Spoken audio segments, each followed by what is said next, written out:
It's so good to feel a whole bunch of new souls in my space. So if you are new here, I just want to take a moment to welcome you and feel you. It's really incredible, the type of connections that are being made lately. It's like a creative vortex. And just settle into your breath. Today will be just a kind of spontaneous transmission.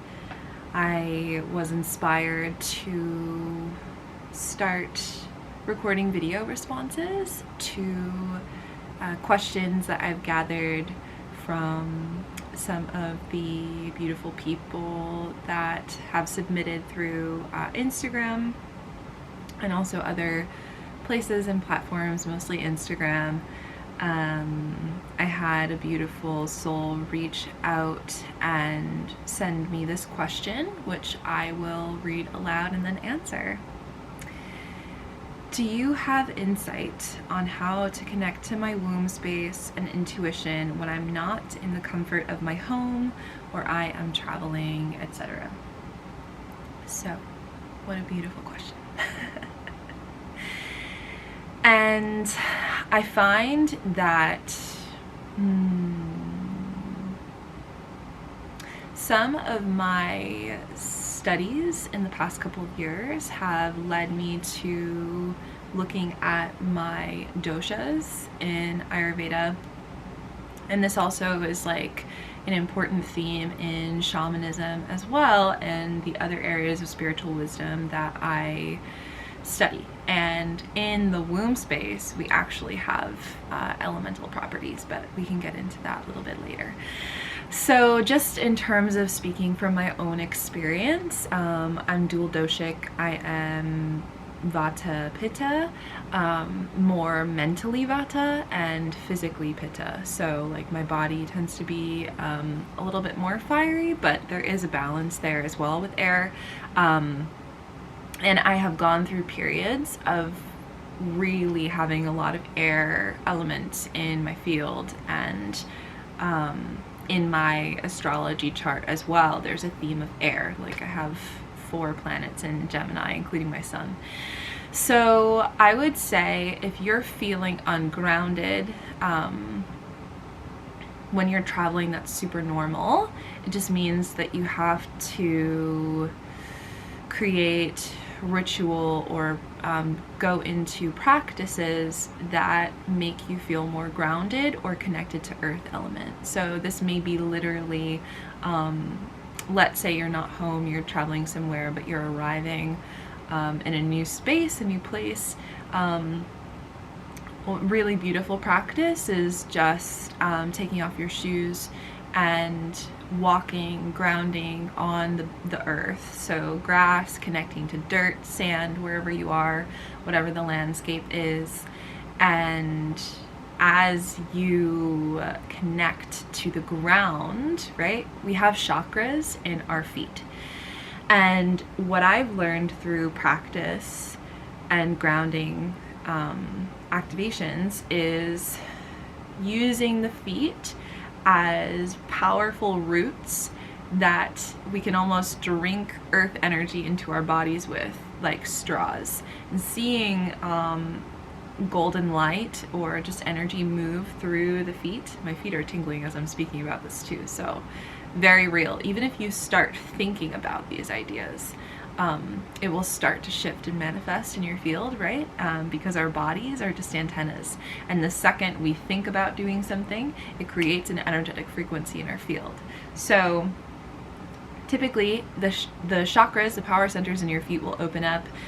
We also have really powerful centers in our knees as well.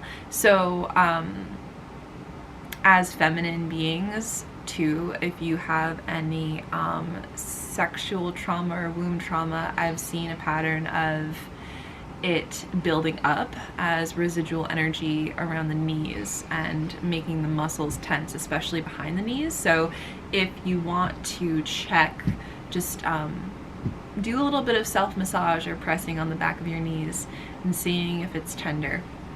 It's a good way to just do like a muscle test. But anyways, back to grounding. I feel like super in my feminine and in my air element right now. Allowing the energy to move up through the feet, through the knees, beginning to lovingly envelop your pelvis, your thighs, your hip bones, and then feeling your breath deepen with the energy of earth as well, and maybe slowing it down, becoming more sensual with the breath. And no matter where you are locationally, in physical location, knowing that the womb is the anchor, the root is the anchor. So wherever you are constantly reaffirming to your nervous system, I am rooted in my own body temple. My body temple is my home first.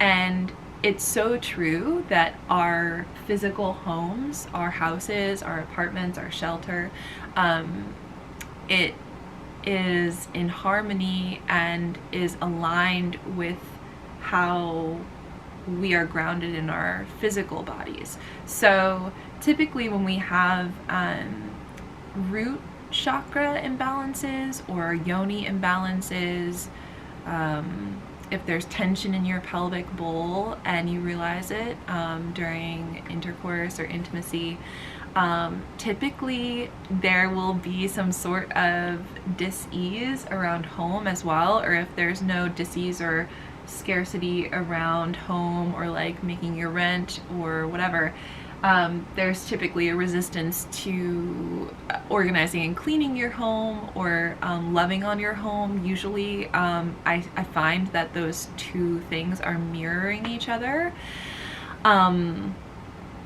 But I think in this case, it's really powerful to engage with the womb as being the anchor and being the foundation within your body temple to feel grounded wherever you are geographically. And yeah, and it's a beautiful thing that we have that available to us. So let me know if you have any more questions. I'm so excited to get into all of these topics and more as I give a lot more love to the YouTube channel here. I am really excited and inspired to continue doing more of these channeled vlogs around healing, spirituality, womb work, ancestral work, merging trauma and nervous system healing with shamanism, and energetic healing work. I'm really passionate about that. So yeah, it's so beautiful to feel you here, my loves. And if you want to connect with me or submit questions, I would suggest through Instagram. That's the best way to do so, and I will include the link to follow me and direct message me on there below. Have a beautiful week.